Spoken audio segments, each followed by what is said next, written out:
My name is Matthew Goodman. I hold the Simon Chair in Political Economy here at CSIS, and I'm delighted to welcome you here to this program on Winning the Frontier, U.S.-Japan Cooperation on Global Standards for Emerging Technologies.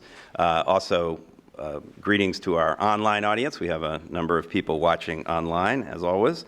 Nice to have you with us as well. A couple of quick administrative things. Please silence your electronic devices. And if we have any kind of security incident, there's an emergency exit behind this door, and we can also go out the front down the stairs. And I think our rallying point is National Geographic, a couple of blocks around the corner there. So the Simon Chair is interested in trends shaping the global economy. It's hard. We're not technology experts, so we're here to learn, actually, learn from this terrific panel that you're going to see in a second, and learn from you as well. But it's hard not to be captivated by the development of a lot of emerging technologies that are clearly going to have a huge impact on our lives and on our global economic prospects in the future. In fact, Stephanie Siegel, who works in our program, noted that today in the business section of the Financial Times, there's a huge story here, China's blitz to dominate artificial intelligence.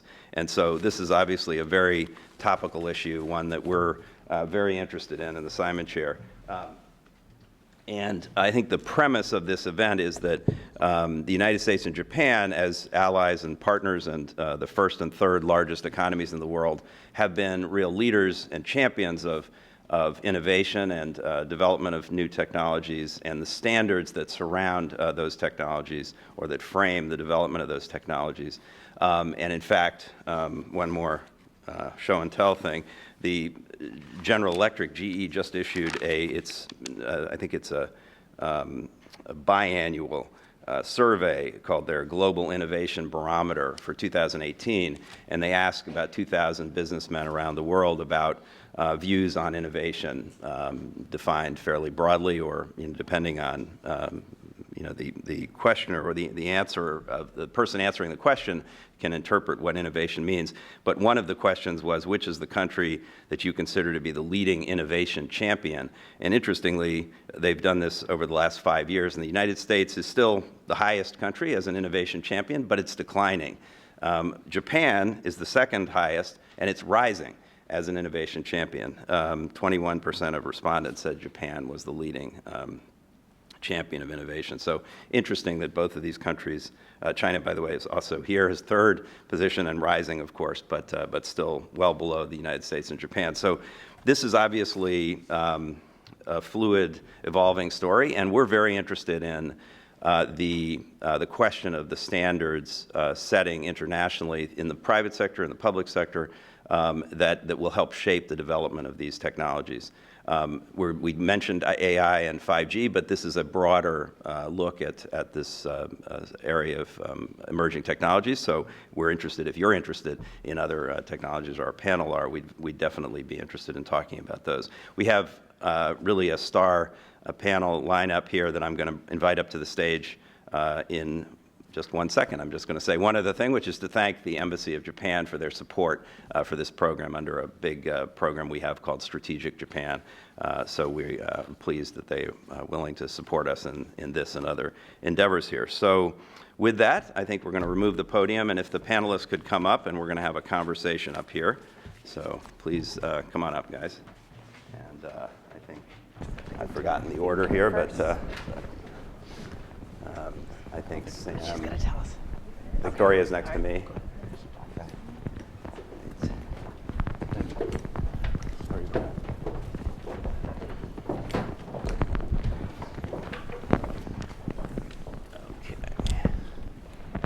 Great. Okay. Are we on here? Yeah. Great. So as I said, this is really an all-star panel. There's some panels that are actually a lot of work for the moderator, and then there are panels where you just kind of put in a quarter and the panel does all the work, and this is one of those panels. I don't have to do much work. So I'm delighted to be joined by Victoria Espinel, who is President and CEO of the Software Alliance. She also served in both the Bush and Obama administrations at USTR and in the White House, working on intellectual property issues and data-related issues that she's very focused on now. So delighted to have Victoria back at CSIS. Next to her is Nobuhisa Nishigata, who is an economist and policy analyst on artificial intelligence at the Organization for Economic Cooperation and Development, or the OECD, in Paris. He's actually an official of the Ministry of Information and Communications in Japan, but he's on secondment to the OECD. He just got there about 6 months ago. So delighted to have him fresh in from Paris. Thanks, Nishigata-san. And then next to Nishigata-san is Sam Sachs, my colleague here, senior fellow in the technology policy program at CSIS. Sam's been with us now for also probably about 6 months or more than that now. And has, among other things, which you'll hear, she's been focusing on the development of some of these technologies and the ambitions of China in this regard. So we're gonna probe on that in a minute. And then finally, Ambassador Danny Sepulveda, who's former Deputy Assistant Secretary of State and U.S. Coordinator for International Communications and Information Policy, which is effectively the Minister of Communications in the U.S. government, because we don't have a Ministry of Communications, and the person who is in that position is the negotiator for the United States on, a range of international communications, information-related issues, including spectrum and other things. So delighted to have Danny back as well. So as I say, these guys are pros, and really I don't need to do very much to get them going. I'm going to bring you we're going to have a conversation up here for half an hour or so, and then I'll bring you all into the discussion. But first, maybe Danny, starting down there, just a broader, before we get to 5G and things that you're really very knowledgeable about, just can you help us understand, as a general audience that doesn't do this every day, kind of what technology standards are and what is at stake for the United States and Japan and other players in this broad conversation? Sure. So international standards for technology, and this is true in multiple sectors, are created to allow for global deployment of services. So you first start by defining what a new technology is, and later we'll talk about 5G, and then designing and deploying. And having a baseline international set of specifications, one, what it is that the technology is supposed to do, and then how it's supposed to do it, allows for manufacturers to create for a global market. So what you're trying to solve for here is the ability to achieve cooperation in market operations and establishing rules, while at the same time enabling competition and innovation. And that's what a standard does. It sets out the playing field, the four corners in which you are going to participate. Whatever it is you want to produce has to meet these basic standards. Right. Above that, you can build, innovate, and deploy as you sort of wish. Right. So that's the essential That's very helpful. Victoria, do you want to add anything to that? And particularly because of your past role in IP, can you help us understand kind of the relationship between the standards and the intellectual property that goes into technology? And yes, okay. but before I get there, I'm gonna. So I think standards. I thought that was a perfect definition in terms of defining what the technology is and what it's supposed to do, and then laying out specifications so those that are making the technology have rules to follow. So they have standards they have to meet. I think there's another there's another set of standards which are legal standards. And I think those are also, in a lot of areas of emerging technology, are themselves only emerging. And I think we'll probably have an opportunity to talk more about legal standards, but those are very important as well, because they are going to have a massive impact on how the technology is used and whether or not it's used in ways that we find appropriate. And so the sort of third kind of standard, and I think this both impacts the legal standards and the technical standards, is what are the kind of overarching principles or standards as a society that we want these technologies to be able to accomplish for us, as in governments in their role as serving the citizens of their own country, but also thinking about the impact that what they do at home will have on the world at large. What are the sort of ethical and societal standards that we want to set for technology? And getting to the answers for those are going to have a major impact on both the legal standards that set the legal rules for technology and the technological standards. And so one of the reasons AI, blockchain, quantum, big data, all of these new technologies are so interesting to me is because you have at the same time development of technological standards, development of legal standards, and development of kind of a larger set of societal standards. No one of those is set yet. They all have an impact on each other. So it creates both a lot of complication, but also I think a really fascinating area for us to talk about because it's going to have such a big impact, not just on the global economy, but on how we live our lives overall. Right, and I definitely want to follow up on that third set of issues, and Nishigata-san and I were talking about this earlier, about the impact of artificial intelligence, for example. But since you've touched on it, or both have touched on sort of the setting of these standards, but you haven't specified where these standards are set or who sets them. So there are various international bodies where these things are arbitrated or discussed or negotiated, but is that where the action is, or is it mostly among private actors who are coming to on contractual basis arrangements for, or through their associations? Where are these things, arbitrated, or where is? And I'm asking anybody who, Sure. Yeah. There are both national, regional, and international standard setting organizations, and they go through a process of collaboration, and they include industry. They also include input from governments and international organizations like the International Telecommunications Union. We have to differentiate a little bit here between both platform technologies and then things that are built on platforms, right? So the networks that we've built, going back to the third generation networks and now fourth generation networks, are built through a consortium agreement of consensus-based standards in which the largest telecommunications operators in the world and the hardware providers and the chip makers all agree that it's in their mutual interest to have standards, and they come together through a process of debate, deliberation, and consensus to achieve those standards, and then you have a sort of a global platform on which to build.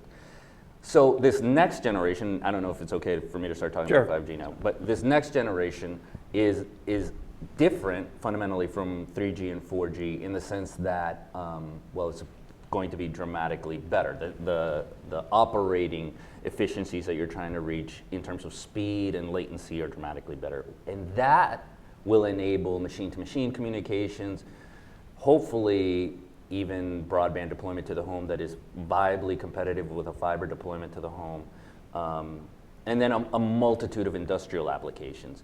And on top of that, you'll see augmented reality, virtual reality, much more data, much more access to data and data analytics capabilities, and then services built off of that, as well as the application of new artificial intelligence technologies, right?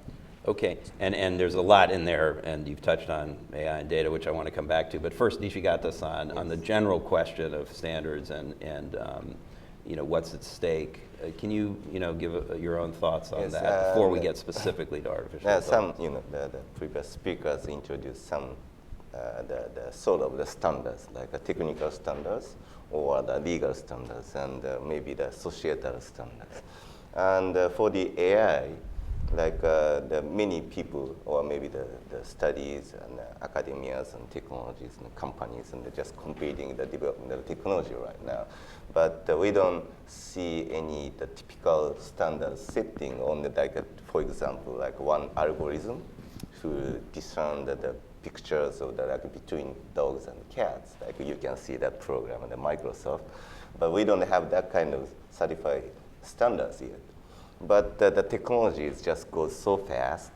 So then maybe I would say that the previous standard setting work cannot catch up with the development, rapid development of technology right now.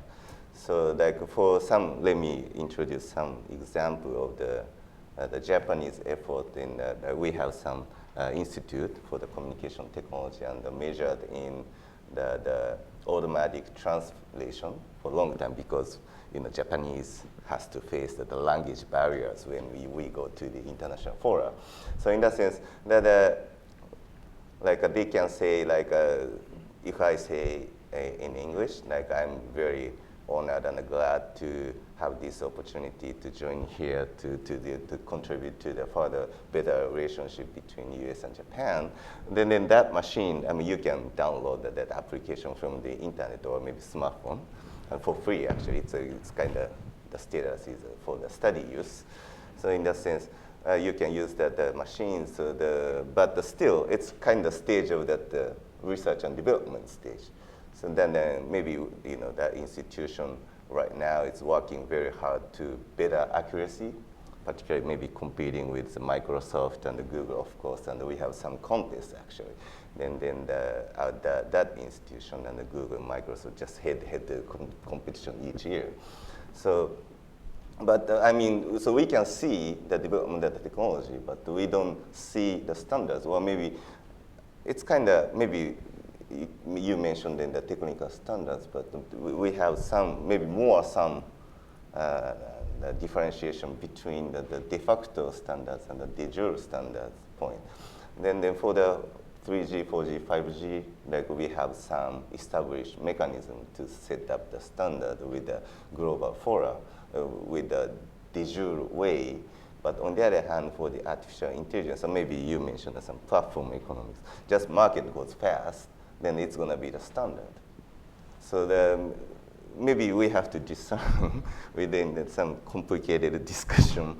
But on the other hand, as answering your question, in the current status of the AI technology, we have not seen the specified standard set yet. But of course, we have to develop or create a new market. Then we should, of course, benefit from that new technology. So in that sense, of course, the standardization or standard setting has big role to create a market and expand the product to the consumers. So maybe it's going to be the standard's going to be the kind of glue between the technology or market and the consumers in a sense. Yeah. I think one of the complicating factors is it's happening in a lot of different places. So you have national governments in some cases that are setting standards. You have other places where governments are coming together through, say, the G7 or through trade agreements to try to work together to come up with standards. You have international institutions and organizations like the OECD or the UN organizations that are looking at standards. You have industry groups and industry consortiums and technical standard setting bodies. You have multi-stakeholder groups that are being set up. You have academics and researchers. So there are new, and then in some cases you have arguably, some companies that are moving so quickly that they are de facto setting a standard. And so I think one of the complicating factors is there is no one place where the action is. There's a lot of action taking place in a lot of different places. Okay, well, one of the places where action is happening is China. And so, Sam, if I could bring you in, can you give us a broad brush view of what China is doing, what it's trying to do in these broader emerging technologies? Sure, and I can talk a little bit about how China is approaching the development of these technologies and specifically the role that standards, both the legal and the more technical standards are playing a role in that development process. So, it's no surprise that China is seeking to play a dominant leadership role in emerging technologies from AI to 5G. And I think that we've seen a number of high-level policy blueprints come out over the last few years. In July, we saw the National Development Plan focused on AI in particular, but this is just one of many. And we can talk more about what those specific plans outline. But to jump into standards specifically and how they play a role in this, within China, China is using the build out of legal standards as a way to create frameworks around these new technologies. So we're seeing dozens and dozens of standards, domestic standards in China related to information security, related to, we have the Chinese just launched a process related to AI, researching an AI security standard. I'd be curious to hear from the other panelists if globally they've seen any other countries focused on AI security standards yet. I think China's sort of putting a stake in the ground and taking a leadership role on that. And then outside of China, we see China sending more representatives to these international standards bodies, particularly in 5G, so the body that's taking the lead in setting 5G standards, and Danny can speak more about that, 3GPP. Chinese companies and their subsidiaries are participating in these technical working group meetings in ways that are giving them more of a vote to influence the kinds of protocols and specifications around these emerging technologies. So they see standards as playing a really important role both domestically and internationally in their ability to be leaders in these emerging technology fields. Now, one complicating factor here is, and I think this is less known outside of China, is we're seeing a growing debate around issues like data privacy and data security inside China. So I think the outcome of that internal debate in China is going to impact the development of these technologies. There's an assumption here that the Chinese government has access to all data from companies at all times, and I'm seeing a much more complex picture on the ground, so the way that shapes up is going to be really important as we move forward in these fields. Okay, so there's a lot of, that's a great scene setter, and you've touched on all the kind of issues that I want to go through now down the panel, so I definitely want to get to data as a general thing, Victoria, but let me start back on 5G and ask Danny, so what is China doing in the 5G space from your perspective that is promising and positive for the development of this important technology, and what is it doing that may be problematic from a U.S. Perspective? Right, I'm actually not as concerned about China's participation in the 5G development process and deployment process as I am in other areas, cybersecurity, AI, big data, privacy, all of the issues that you mentioned. I think that they're running pilot programs and research much the way Europe is doing, much the way we're doing, and that process of collaboration and competition will eventually lead to a standard. All these companies will have a self-interest in having their intellectual property be part of that baseline standard. What the Chinese have learned is that whether it's a multi-stakeholder process or a multilateral process, the more bodies you throw at a meeting, the more likely you are to have an effect on the outcome. We are not throwing as many bodies at these meetings as I think is called for, nor do we have placed this as high a priority within our own outward-looking governmental system as necessary. I would say that the administration just recently came out with a proposal to build what they're calling a cybersecurity and digital diplomacy bureau within the State Department, which would actually elevate my former function and bring in other functions under it to make this issue a higher priority in our outward-looking process.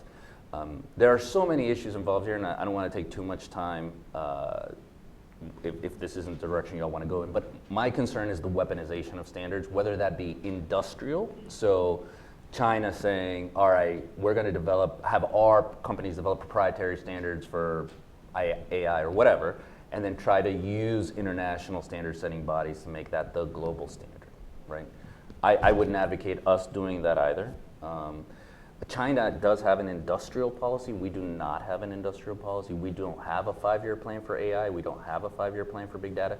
And as to whether or not that's smart, you can have a debate about that. I think we're actually doing quite well in the space of 5G, and I'm very positive about its implications. And while I think international standards are very, very good for something like network deployment and development and hardware, I think you have to be much more careful when you start talking about international standards for something like privacy, because it gets significantly less technical and significantly more cultural and problematic to define with specificity what constitutes a standard in that space.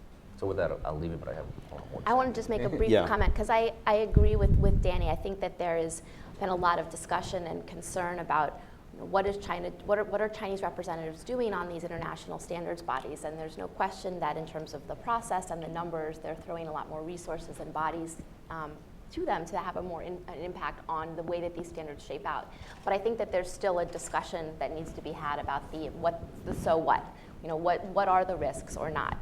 And I think if you talk to people that are involved with some of those standards bodies, this is a very technical process, and it may not be as open to political influence as some might think. But I think this is something that I'd love to have more conversation about. Just real quickly. Yeah. At the national level, so if you look at the cybersecurity Right. standards that were imposed by China, cybersecurity means different things to different people, and you can definitely leverage a definition to acquire an industrial advantage or to not steal but borrow intellectual property in an improper way. So there's a lot that you can talk about in this space, particularly in national, international levels. There's a little bit of differentiation. I would say that I am personally not motivated from a position of fear. I grew up with us being very afraid of the rise of Japan, and Japan eventually being the manufacturing powerhouse of the world and taking us over. I grew up even before that, fearing Russia. I just don't think we should govern from a position of fear. And I think China can be both competitor and contributor to the development of technologies around the world. But I hadn't said thank you to the embassy and to you for hosting this. I want to make sure I do that now. And with Japan, we had always worked very, very closely at the international level to ensure the operation of markets, the operation of free markets, and to ensure that these organizations aren't being weaponized to the advantage of anyone.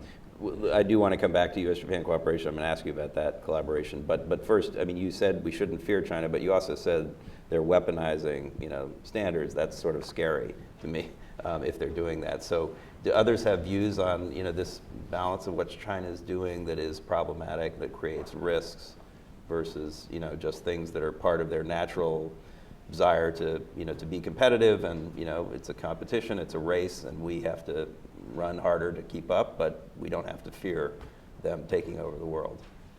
Sort of, what are the data points in that debate, Sam? Well, I think that also we need to think about the level of interconnection when we're thinking about the development of AI, of 5G. This is not a binary system either. So, we're going to be in an environment where, scientists and engineers are traveling, working globally. Microsoft and Google are setting up incubation centers around the world. And so whether we're talking about talent, about standards, about infrastructure, we're in an interconnected world. And so if we think about taking a sweeping approach, that may be counterproductive. And so it's more about, given that we're going to be in a sort of blended, interconnected environment, as these emerging technologies become more a part of our lives, how do we invest in ourselves? How do we create security mechanisms to target where there really are threats? And I think that's going to be where we're going to get the most bang for our buck. Okay, Victoria. So I completely agree with Danny that I don't think we should come at this a position of fear. And I have so much confidence in the United States and Japan's ability to innovate. So, fear is not the emotion. I do think we need to collectively keep our focus. And I think, China clearly has a focus and a plan on artificial intelligence. And beyond that, they have, they have announced significant investments in research far beyond any other country. And they have an education system that is producing extremely high quality computer science graduates in extremely high numbers. And so what I think we need to have in the United States and in Japan, or continue to have, is just have focus. I think our education system is one where there needs to be more emphasis on computer science education, starting at a very early age. It's well known that we in the United States have more computer science jobs to fill than we have graduates to fill them. So part of it is making sure that our educational system is training our young people and people in the workforce today for the jobs that we need. I think there could be increased focus on trying to make sure that the incentives for research, academic research and private sector research are there. So I think there are things that we could do in the United States even better, but it's more a matter of kind of honing and keeping our focus as opposed to fearing competition from any particular place. Hard to argue with the education and training part of that, but in terms of the incentives, are you talking about sort of broadly incentivizing R&D, or do you think we need to be doing targeted things to broadly advance? Incentivizing R&D? So less sort of government funded research and particular projects or initiatives, although there could be a place for that, and certainly in academic sort of pure research, I think more funding there would be helpful. But by more broadly ensuring that there's good incentives for private sector research, that there's government support for academic research, and that and we're keeping that system as strong as it possibly can be. Okay, Nishigata-san, do you have thoughts on this debate about what the let me risks are? touch on the privacy issue that Danny mentioned. Like, I'm just bringing up some example of the AI and the system. Like, if you imagine the self-driving car, which you don't need drive, you just sit down and then read the newspaper, those kind of. In near future, we are going to have that kind of good machines in the road, but still, some of us wants to drive your car, right? So in that sense, maybe we have to create a way to harmonize the automatic cars and our normal, the previous or nowadays cars. Then for the automatic car, we are going to have a bunch of cameras, for example, because the car is going to have maybe 10, 20 eyes to looking at everything, like pedestrians or the car in front of you or maybe behind you. Well, of course, one camera has to see the traffic signals, signs, and rules, and those kind of things. So we are going to have the big demand in the sense of the cameras, which the car is going to put on. Then in that sense, that we need some technological standards for the cameras with the cars. But then we are going to put the system. But for the enforcement of particularly for the privacy, that we need the better camera for the better traffic system. But still, how do you use the data captured by the camera? Like for the instance, like the car is going to store a bunch of pictures and then the maybe gigabytes of the second, those kind of level. Then, but still, we are not have common field of discussion how we use that data, maybe the picture, that the cars just keep identifying the people in front of the car or maybe the crossing, the car, those kind. So it's going to be, maybe we can set the standard that just, the car must delete all the picture that the car get. But on the other hand, maybe for better purpose, of course, but we can use or maybe find a way to use the better ways of the picture that the car is going to get on the street. So in that sense, like we don't have that consensus, or maybe we just started toward the discussion toward that kind of intelligent systems. So maybe we have to think both and at the same time, like a technological development, market development of the automatic cars, of course, maybe in Japan, US, and some maybe Germany, China, these big, So this is an area where the Chinese are actually much further ahead than the United States and Japan. They are moving forward with building out a data protection regime, and a lot of it is made up of standards, of national data standards. There are about 10 draft standards in China right now that touch on some aspect of data governance, whether it's handling of personal information, cross-border data flows, or data management. Most recently, a personal information security standard or specification came out that outlined how user data is collected, stored, the conditions under which it can be shared. My read on it was actually very strict. There are a lot of exemptions that are built into the standard. However, for anyone that thinks that China doesn't have a data protection regime, you just look at this one of over about a dozen standards, and they do, and it's emerging. So that those discussions are very much happening in China. Now the question is, are these standards going to just constrain companies and how companies handle user data?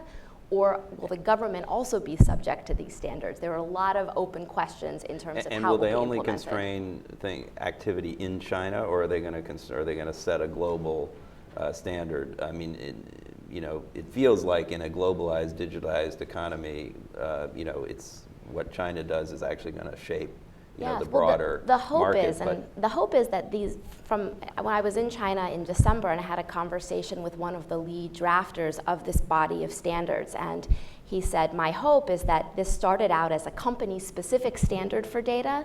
I've been pushing to get it at the national level, and my hope is that it will become an international standard. So that's the ambition. And let's remember, China's internet companies are looking to expand into global markets. So the way that they handle data is not going to just be under scrutiny by the Chinese government. It's not just a domestic question, it will be an international question as well.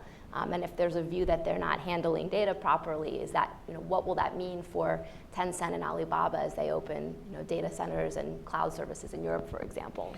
I want to bring you into this, but I want to, and maybe you can help answer this question, but just what you're describing, I mean, I'm still confused about whether this is largely a market-driven phenomenon or one which governments end up, using policy mechanisms, diplomacy, and so forth to push out, those standards. It feels like it's a more market-driven reality that if China, develops a set of standards around AI or, other things, it's going to be pushed out through their market leverage, the size of their economy, through their participation in other markets. I mean, I think it's both. I think this is, and we're sort of there's kind of a push-pull. You have top-down blueprints that are coming from the government, and I think in many ways an attempt to play catch-up, to rein in where they've seen that the growth of technology has gotten ahead of their ability to control it, and that's why we're seeing this build-out of standards, regulations, laws, and policies focused on information technologies in China. But this is also bottom-up. You have a thriving private sector, a very dynamic startup scene in China focused on things like AI, where that's also going to influence this. So I think there is certainly a sort of an interesting dynamic between state-led and private in China that we don't have. You've already been very patient. No. So the reality is that all of these emerging technologies, artificial intelligence, blockchain, big data analytics, quantum, virtual reality, they all depend on, to a large extent, on data moving around the world and being able to do that relatively freely, and on cloud computing. And both of those are global technologies. So the companies in this space, whether they are Chinese companies, American companies, Japanese companies, British companies, they are all either operating internationally or have ambitions to operate internationally and will be there soon, because that is the reality of the technology that they are in, and there's no alternative to that. But what it means, and this is what I was alluding to when I said, companies moving quickly and therefore setting standards, is that companies that are operating internationally in this space, again, whether they're US companies, Japanese companies, Chinese companies, are in some sense de facto setting standards because they are out there in the world operating. And what they do and how they treat data, for example, will, to some extent, start to set a standard. It may not be a legally defined standard, but it may become a de facto standard. And that market-driven reality is one of the complicating factors here. So I think that is definitely happening.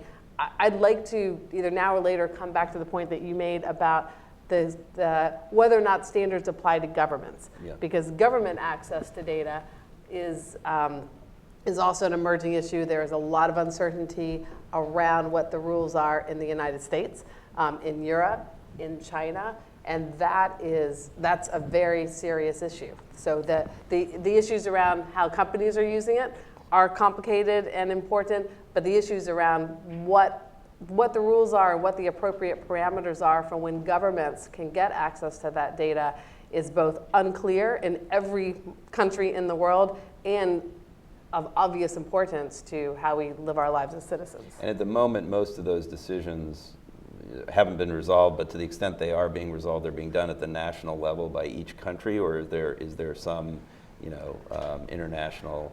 I mean, on the positive side, there's been some international conversation about a more liberal approach to cross-border data flows and no data localization, Right. whether in the, frankly, in TPP that was embedded in there.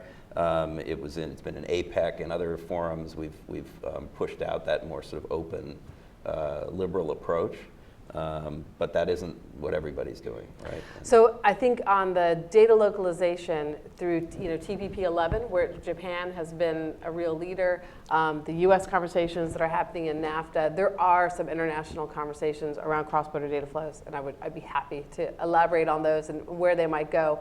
On the law enforcement side, I think there has been some international conversations, but not that much that has happened in terms of international agreements. There's been some discussion between the UK and the US, but I think at this point it's sort of a step removed from that, and that governments are trying to determine what their own domestic policies are going to be. So in the United States, the law here is unclear. There is actually a case that's going to be heard by the Supreme Court that will have an impact on it. There's legislation that was introduced just a few days ago in the US Congress called the Cloud Act, which is also trying to update our laws. And there are other governments that are also actively thinking about what their domestic policy is going to be. But because countries are trying to determine their own domestic rules, we're not really yet. Hopefully we will be sometime soon, but we're not yet at a place where you can have an international conversation that effectively, because the national laws and the domestic standards are still unclear. And they're unclear because people are still debating the balance between sort of, it sounds like 3 or 4 different things. Their competitiveness, privacy, national security, social order even, which is a slightly different thing from national security, so those things are all still, people are trying to get the right balance in most countries. I mean, Exactly. it's not just in China where these debates are. No, it's not just in China, it's not just in the United States, it's in most countries. Right. How does data, Danny, back to you, I mean, how does the data story affect, I think you touched on it, but on the 5G development, how is that, what's at stake there for 5G development in terms of data flows? Does it, is it, Sure. how that comes out going to be significant to how 5G develops? Well, 5G will enable much higher transfers of data. So there will be much more data delivered, collected, used, and distributed. And I think this is a fascinating conversation because it's what I spent the last 4 years of my life doing. But you can go off in multiple different tangents here. And each of them is important. And when you were talking about, so you have national security concerns, you have privacy concerns, you have law enforcement concerns, you have competitiveness concerns, that makes me think of an interagency meeting that I'm having in which each person who's representing one of those concerns has a functionally different mission from everyone else who's in that meeting. And what you're trying to do is optimize for social outcomes, right? And that fundamentally comes down to some basic questions of philosophy, of where do you stand on the role of law, government, and rules in specific markets.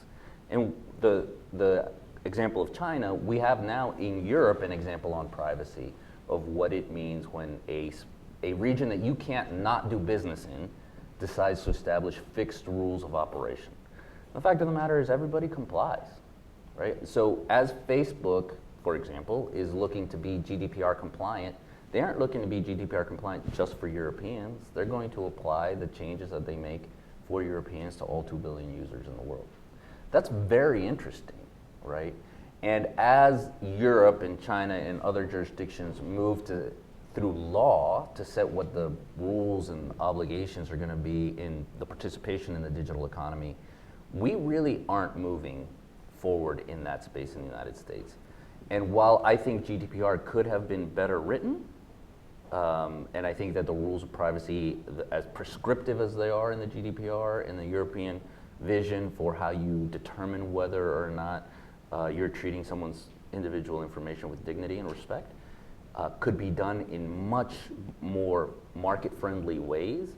Us doing nothing doesn't help create an alternative view to that.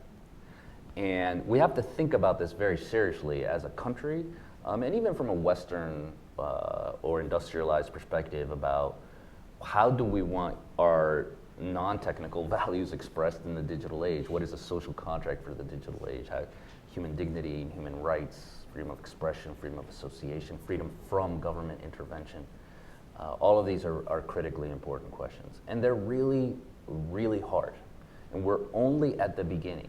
We have obviously entered the information age. We did so probably in the late 20th century. But it will take a while for society, law, and conversations like this to bring us toward a consensus, because we're still very, very far from what we would all universally agree to is a digitally just society. What are Japan and the U.S. doing already to advance some of those norms, and what more could they do? Nishigata-san, whether so far as I know, let me raise an example of the Global City Team Challenge.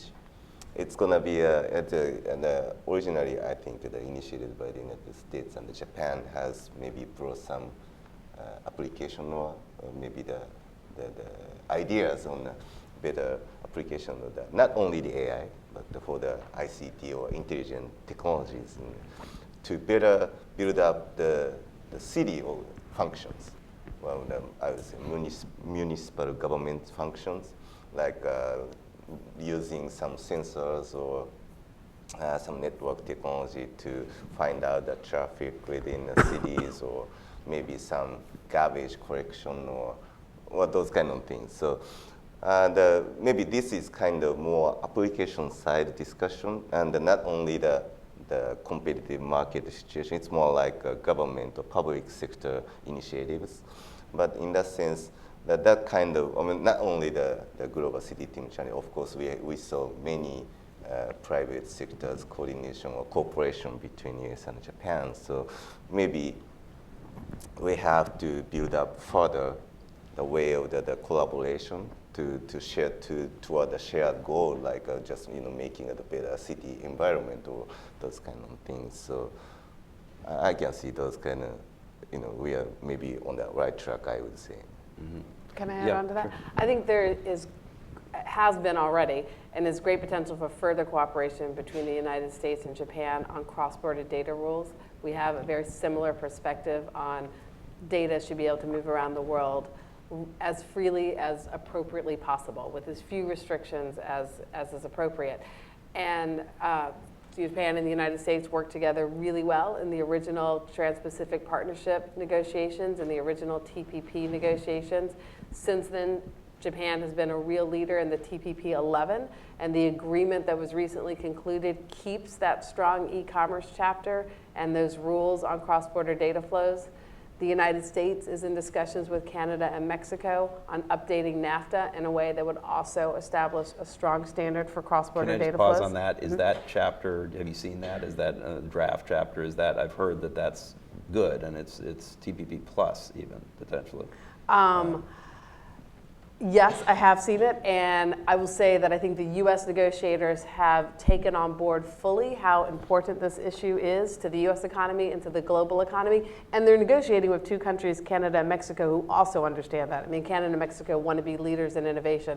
So I think it's all the trade negotiations are hard, but I think it's an area where we have three countries in the negotiations who have a similar view of what their future should hold and how important technological innovation is to their future. And so I think there's been a very good discussion around there. And all of my understanding is that part of the NAFTA negotiations is moving forward in a very positive, forward-looking, precedent-setting way. Mm-hmm.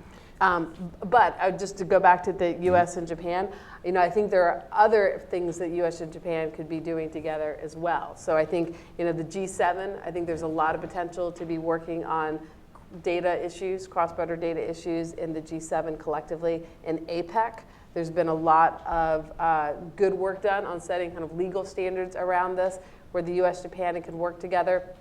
And then one area that I don't think has happened quite as much yet, but I think where there's real potential is outside of these trade agreement discussions or these sort of international institutions like APEC and G7 to be working with individual countries. So China is an example, Vietnam is an example. I think, let me put it this way, I think the US has been very focused on the EU and the Privacy Shield negotiations, and Japan has been very focused on the EU because they were in a trade agreement negotiations with the European Union.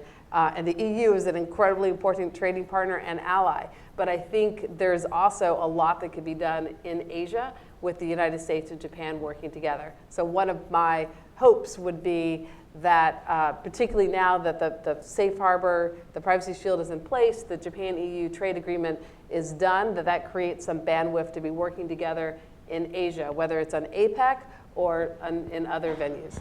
Or even a new TPP, maybe, someday. Well, the president said that might be possible, and this would presumably be one of the improvements. If that's what they're trying to do in NAFTA, this would be potentially an area to improve on the disaster that TPP apparently was otherwise. Okay. Other thoughts on that topic? I was going to bring the audience in. Just Sam. one more quick point on the cross-border data flows. I think that there is certainly a case to be made to China to work with existing systems that are already set up, like the Apex CBPR, the cross-border privacy rules. But we need to do a better job of sort of explaining to China why that system is something that would be beneficial to them. I think that, as I said, I've been in conversations with some of the lead drafters of these China data standards, and the consensus view is these other data systems are sort of a holdover of TPP, and there's a strategic intent to push out China. And so if we want to think about ways that we can work, have China's regime data regime be more in line with international best practices, whether with Europe, with other partners in Asia, there needs to be a sort of more coordinated effort to explain what these systems are. I think there's a lot of misunderstanding and distortion there. Yeah, okay. Well, in APEC, which China is a member of, we did try to, when we hosted in 2011, you probably remember, we did get agreement to a set of innovation principles that I think included some of these positive things, and China signed on to those things. So it wasn't, and then TPP was actually not designed to exclude them. It was designed to incentivize them to join and follow. But I know they view it. Many in China view it that way. I'm just explaining the view. But at a minimum, we need. But you're absolutely right. We need to do a yeah. better job of explaining that, because we clearly haven't. So okay, let me bring the audience in, because you probably have smarter questions than I do. So if you have a question, please raise your hand. There are microphones, and just please identify yourself. And who's going to be the brave first questioner? That's always the hardest. Okay, Stephanie. This is not a plant. All right, no, we didn't coordinate this. Well, first, let me just say thank you. The panel did not disappoint. You guys were great, so thank you very much for that. I'm curious about something that, Victoria, you said, that the reality is data and these technologies are global. So whether we like it or not, these are global discussions. There will be global standards that are set. I've also heard, though, that there is the potential for bifurcation. And it's usually talked about in the context of if China really is setting its own standards with 1.4 billion, it is, in a sense, a global, it's a sufficiently scaled market. So if you have standards that are being set there, if you have standards that are being set in Europe, is another possibility, instead of this globalized world, a really bifurcated world where you just have, 3 blocks, maybe 3 different set of standards? Well, so I think it's possible, and it's certainly one of the things that I worry about. There's been various countries who have either considered or put into place data localization policies, and so that creates bifurcation. My own. And in fact, just to give a plug for a report that we're going to be releasing soon, we're going to be releasing a cloud computing scorecard, and we are going to be assessing various countries based on a number of things, including data localization policies, their privacy regimes, how they're answering some of these law enforcement questions, respect for intellectual property. We have a number of criteria that we will set out, and since we have not yet released the report, I won't say where countries are in the rankings and how they have moved from the last time that we did it. When is that coming out? Very soon. At bsa.org? Yes. Okay. Yes. It'll be out in the next few weeks. Okay. But I will say that I don't think. So yes, I think that is a concern. My own view is that will not ultimately be where this ends, because I don't think it's sustainable. I think at least in most areas, we will eventually, kind of the international community, will end up with a more or less global standard. Because I think the cost for bifurcation, and this is one of the things that we talk about in the report, that what may think of it, are sufficiently high for countries that even if they feel like it is in their short-term interest, the economic cost of that and the drag that will be on innovation inside their own countries will mean it won't be their long-term solution.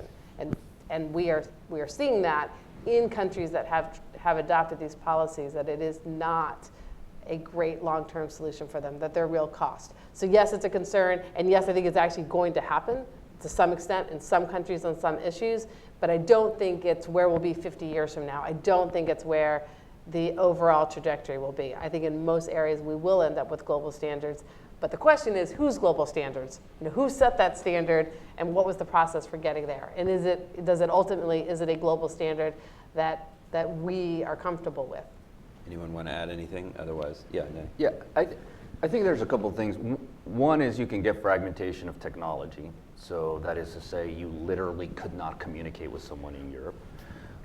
And you can get fragmentation of law. So the way you communicate with someone in Europe, technologically, you can still do it, and you will do it, but it functions under a different set of rules, the communication itself. And a lot of it does come down to, I still think it comes down to your basic philosophical belief on the role of government and communal rules relative to markets, innovation, and technology. And I also believe that it's in the self-interest of nations, particularly, especially if not in the developing world, to have as open networks and as open markets as possible, particularly as it relates to data. With that, we have to recognize that it creates all kinds of separate challenges. So the Cloud Act, which was introduced last week, is intended to allow nations with whom we have a set of mutual values to be able to access evidence in the United States in order to prosecute laws in their given country. And it is, or at least it was when I was in government, the single biggest irritant in the whole data localization argument. So when we were at the last ITU plenipotentiary, a colleague of ours from India proposed that all internet communications that originate in India and that terminate in India have to stay in India, right? Which is a data localization argument. And he did not come from the technical part of the Indian government. He did not come from the commercial part of the Indian government. He came from the security part of the Indian government. And what they're concerned about is that the significant portions of evidence in the world reside on servers in the United States. So how do you solve that nut of a problem? I think the Cloud Act is actually a really good first step towards doing that. I know that I have colleagues and friends in the NGO community and in the privacy community who are deeply concerned about it. But we have to be very, very careful in championing a global network and a global platform and not recognizing the legitimate needs and interests of jurisdictions around the world, and not be in a paternalizing position of judging to the degree that we are going to say, in order to get evidence in the United States, you have to have American laws. And that is a difficult conversation, but for the global network to be sustainable, it has to be seen as acceptable by law enforcement and by public policy officials all over the world. Interesting. There was a woman there. Yeah.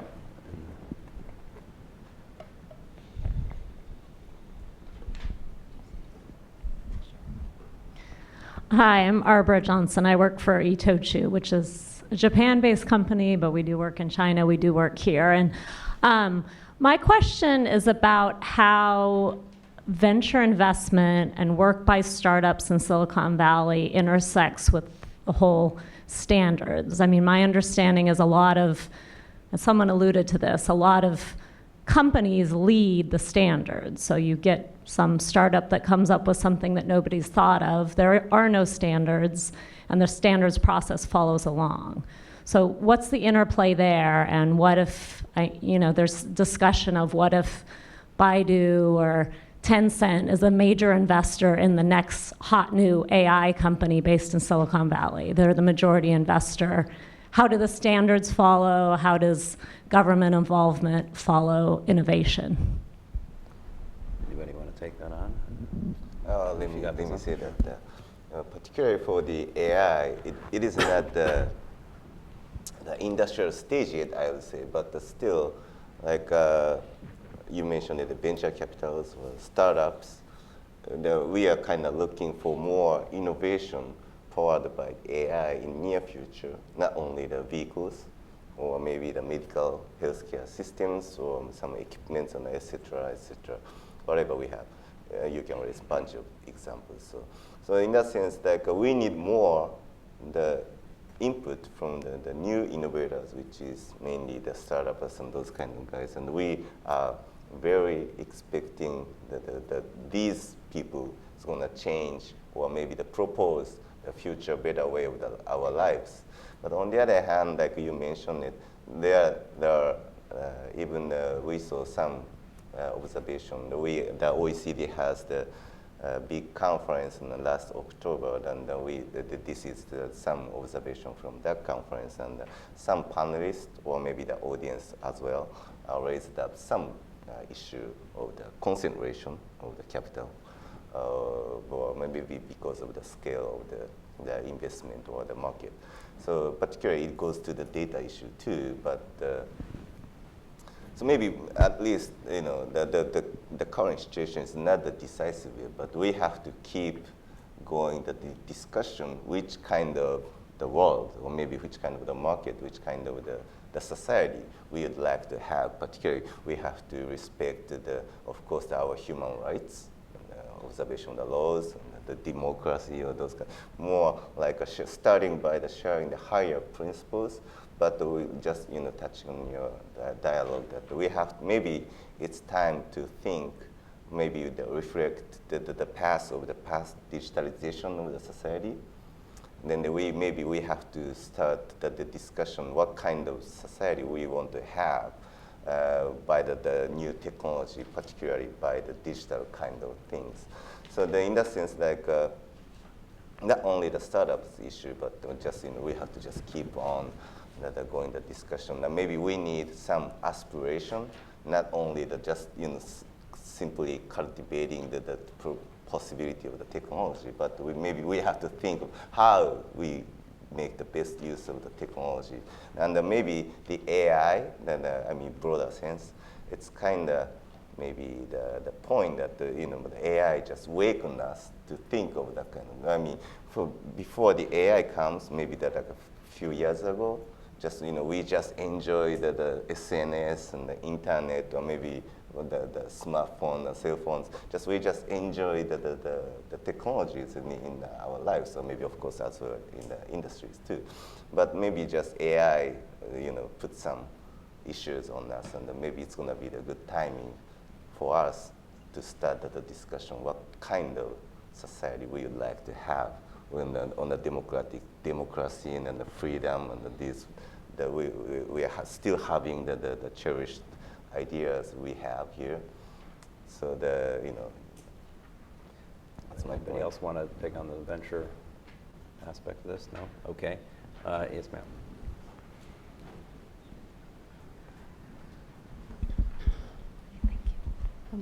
My question is on the Your role. name? Vanessa Colon. So I'm in the State Department Office of India Affairs, and so I'm going to ask an India question. How do you see India's role in all of this as far as a player in determining standards? They are also have data localization policies. Their Supreme Court recently ruled on privacy as a right for citizens. And when we talk about education and their labor, they're the #1 H-1B visa users in the US, and so as far as people who are in Silicon Valley, there's engineers and computer scientists coming from India, which is another influence. I'm curious to see what your views are on India. Okay. Anybody want to take on India? You touched on it, Danny, in terms of their positions in the ITU. So I would say I think India is an example of one of the governments that is in a very active process of trying to figure out what their own societal and philosophical views is and how they balance a number of these issues. So you mentioned the Supreme Court case that said that privacy was a human right. The Indian government, as I'm sure you know, is in the process of updating its own privacy laws. And we have separately had a number of conversations with the Indian government on the law enforcement issues, and they have the same pressures and concerns that every government has in terms of their desire to protect their citizens, and then how you make that work when you want privacy to be highly respected and protected, and you want to not put rules in place that are going to hamper your own innovation. So I think India is very much having the sort of security, privacy, and innovation conversation. I will tell you, and others can speak to their own interaction with India, but in our conversations with Indian senior government officials, they have been very thoughtful about these issues. I think they have at times taken steps towards policies that had given us concern, but then they have also pulled back many of those policies when we and others pointed out concerns that we had.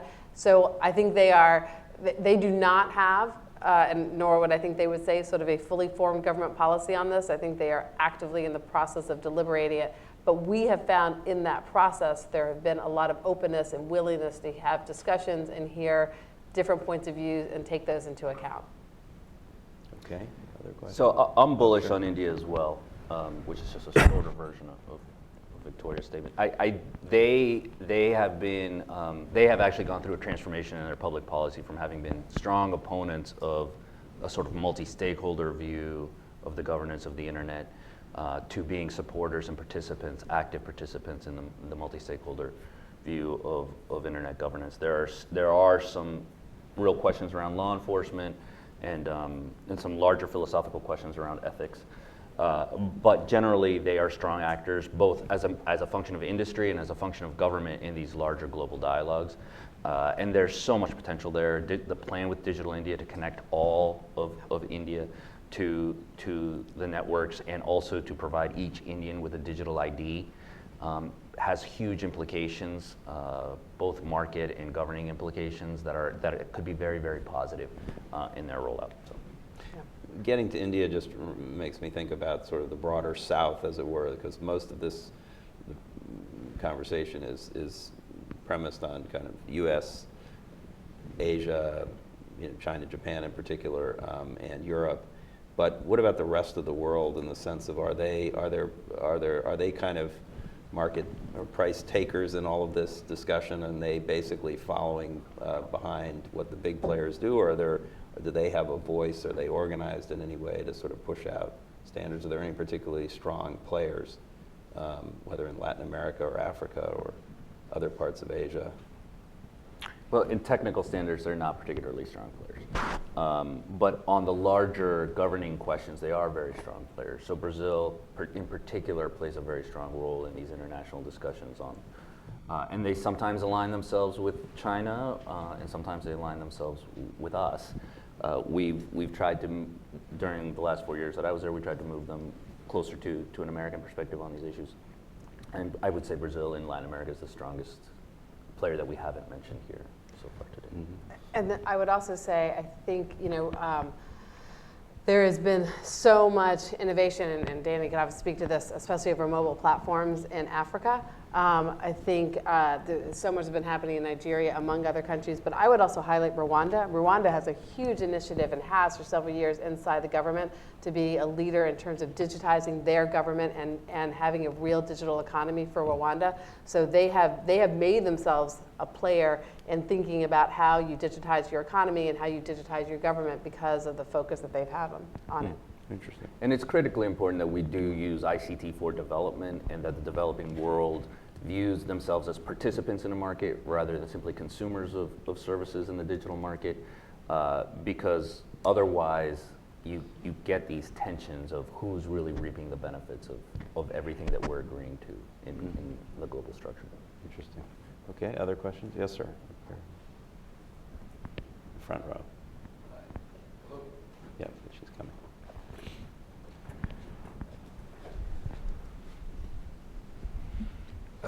Hi there. I'm Eagles Milbergs. I'm a founder of a nonprofit in Seattle that develops water technology. The question I have is an intersection of standards development and impact on human capital, and I'm wondering if the standards community addresses these kinds of questions. AI, cognitive algorithms will profoundly change how medical practice happens, legal practice, various professions.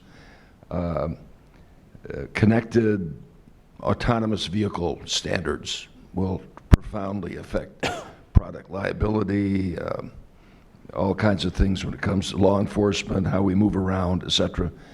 I'm just kind of wondering, as these standards get developed, whether the conversation tends to go into the implications of these standards and the impact they have on human capital and strategic economic issues like that. I think, again, Danny. Yeah. So Yeah. standards enable the development and deployment of technology.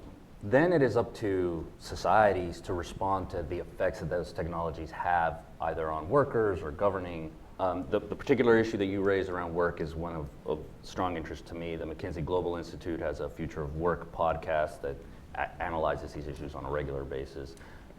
Mark Warner and Governor Daniels out of Indiana have put together a Future of Work initiative out of the Aspen Institute. The underlying question is this a disruptive, is AI, machine learning, robotics so disruptive to our underlying labor force that we need whole new public policies to deal with it? And the short answer is it will be very disruptive, and we need to take it seriously and apply public policies to help those who need adjustment assistance to adjust to a changing economy. And I think it's a little bit, we do need more focus on that aspect of it, but that's not a question for technologists, that's a question for public policy officials and those who work in labor law and labor development institutions.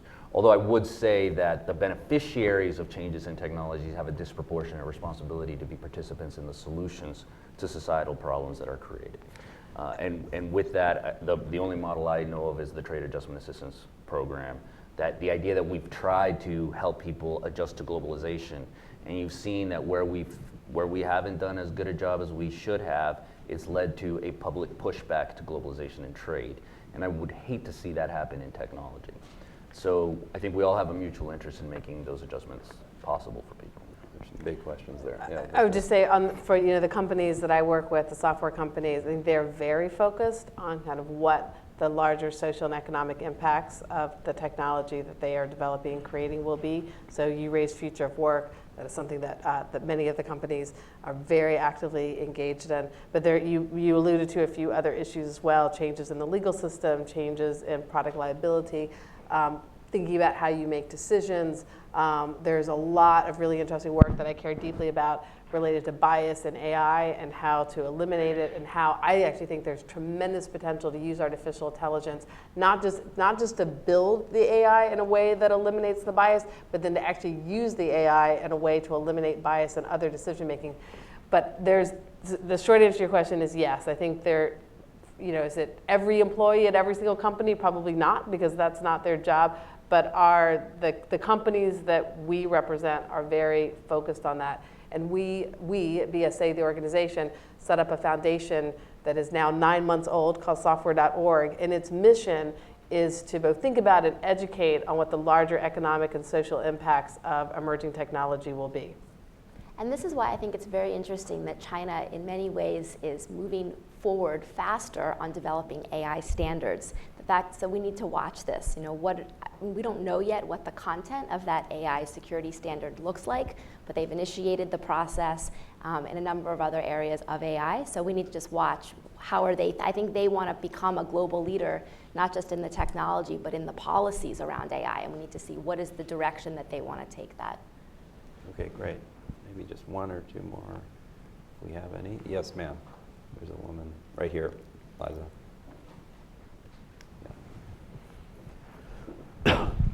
Hi, my name is Shuni Lu. I'm from China. Now I'm a graduate student in Georgetown University. So my question would be, I'm actually very surprised how China has so much standards in terms of AI. And my question would be, do you think all those standards is some sort of to prevent some foreign companies investment in China, because data is so important? So some sort of government just want to protect, not only to constrain to standardize the companies like Alibaba or Tencent, their operation in China, but more applied to foreign companies. And and vice versa, do you think those globalized standards will prevent those investment in foreign countries? Do you think the government will be more strict on those data protection? Thank you. I mean, that's a specific question about China, but I think there's a broader question about whether governments are trying to use the standards process to protect, their domestic industries and ability to develop. That seems to be a theme around the world as well. Sam? Well, I can take the domestic one. I think inside China, the standards are not targeted at foreign or domestic companies, and actually it depends on what sector we're talking about. But I think a lot of them are focused on Chinese companies first and foremost. Now, when it comes to implementation, that's where it gets very tricky for foreign companies. So if you look at certain requirements, which are very broad around things like being secure and controllable, when that's implemented, if you're a foreign company, you're going to have a much harder time saying that you're secure, because there's a misconception that security is linked to localization, and that's a separate topic. But I don't think the intention of the drafters is to make them targeted at market access. That's just some of the follow-on effect. But on the global side, I'll defer to you all on the panel. In industry, you see both law and standards used to protect domestic champions in multiple markets all the time. And the purpose of USTR, the purpose of our international advocacy, is to reduce those barriers to participation in markets to whatever degree we can, which is even more important for a country like Japan, which is so export dependent for their economy and so dependent on innovation and the ability to penetrate markets. But yes, it's a constant challenge. And this GE report, the Global Innovation Barometer, also has an interesting finding that 55% of business executives that they surveyed globally, these are large, small, multinational, domestic companies, 55% said that protectionist policies toward innovation would benefit the business sector, kind of a counterintuitive result, including in the United States, 53% of respondents said that protectionism would be good for their business in innovation, protectionism in innovation. Striking, and I think GE is still trying to make sense of this, but it is a topic everywhere, apparently. Interesting. Any final questions? And, yes, ma'am. Hi, my name's Samyukta. I'm a senior at the George Washington University, and I was wondering about how we would go about creating policy to make the Internet of Things system more secure, because I know that's kind of something that's probably going to be very relevant soon. Okay. You mean the security of the internet systems, of the government effort? Yeah, what specifically are you worried about in the Internet of Things? I don't know too much about the subject, but the Internet of Things, like the connection of like all our appliances and IoT. Right. So there's definitely cybersecurity. The risk is increased because of the volume and the increasing volume of interconnected devices. And I think that's something that the United States is very focused on, but other governments are as well. Certainly from the software industry, we care about that either because our companies are developing software for Internet of Things, or many of our companies are software security companies. And so, their mission is to try to increase security and decrease the risk of hacking and other kind of cybersecurity breaches. We recently, BSA, put out a cybersecurity policy agenda. So we set out a number of steps that we think governments should be taking to try to increase cybersecurity and decrease the risk of cybersecurity incidents from Internet of Things. And our foundation, software.org, actually put out a report specifically on Internet of Things and things that governments should be doing to promote Internet of Things, including cybersecurity steps. But there are a number of elements of that, but I'm going to highlight one because I think it's relevant to what we've been talking about. We do feel like this is an area where there needs to be an international conversation. So I think cybersecurity standards, and by that I mean, in this context, standards that are intended to create the rules for how products are built in a way that will mitigate the risk of their being hacked, are not going to be as effective if they are domestic. That is going to create a lot of confusion and unpredictability and lack of interoperability between devices that is just going to increase the risk of cybersecurity. So this area, I think, is one where we definitely need to have international cooperation and international standards. Great. Any final, Bernie? Yeah. The other thing is that you have to think of once you're talking about the Internet of Things, IoT, the devices to connect to the network, like cameras, sensors, maybe your cell phones, PCs. This just exponentially increase the number of the devices are going to connect to the network. And the problem is, like, if you think of the cell phone, I mean smartphone, like, I'm not sure what type of smartphone you use, but for my case, like, I'm using the iPhone right now. Maybe like 2-3 years, you change to the new iPhone. So in that sense, the smartphone is pretty much well designed for the updated security. But if you think of the cameras, or maybe the camera within the buildings, or maybe some sensors maybe buried in the road, or those kind of things. It's a life cycle is different. Like a life cycle of the iPhone is 2 years maybe, or maybe 3 years. But the camera, we are not going to change the IoT cameras within 2 years each. It's going to be too expensive to do that. So in that sense, maybe some malicious people is going to attack those kind of vulnerable zone of the network to start the bad things, So it's going to be the entrance for the attack. So in that sense, the Japanese government also very hardly working on the enhancement of the IoT security, particularly, and involved with the involvement of the device industries and the network industry, and of course the software industries. And in that sense, like just heard of the U.S. effort on the enhancement of the cybersecurity, it's going to be the good example that we have to do our job particularly in the government, because the first orientation is for the government is just, you have to care for your nation, right? So in that sense, maybe we need other fora to share the best practice and which worked and which didn't work, or those kind of sharing, exchange the information and the practice, and then it's going to lead maybe the currently only way to lead the better aspiration of the practice of the government, I think. Okay. Are you referring to the NIST framework? So the U.S. administration, the Department of Commerce, put out a cybersecurity framework, which is referred to as the NIST framework. And just to underscore, I think it's a great example of government sort of putting out principles and outcomes that they wanted to achieve, leaving sufficient flexibility in there for industry to be able to implement them, and doing it through a very participatory and open process. Interesting. One quick final question, and then quick answers.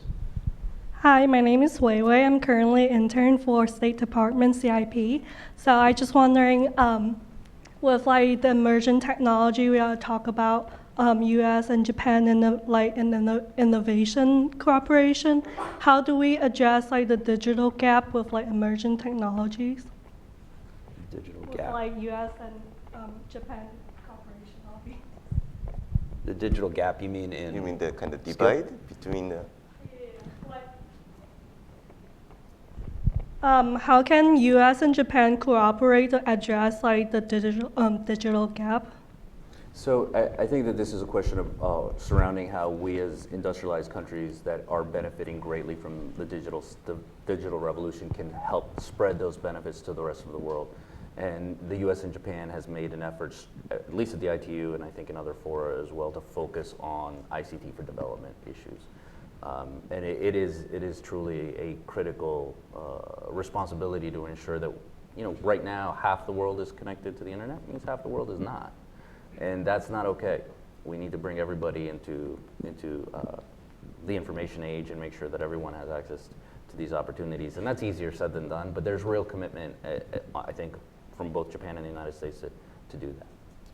Well, that's some good homework for the U.S. and Japan to work on. So this has been terrific. Again, as always with these things, I've got more questions than I have answers right now, but we'll need to do this again. But please join me in thanking this terrific panel for joining us today. And we come back. Thank you. Thank you. Appreciate it.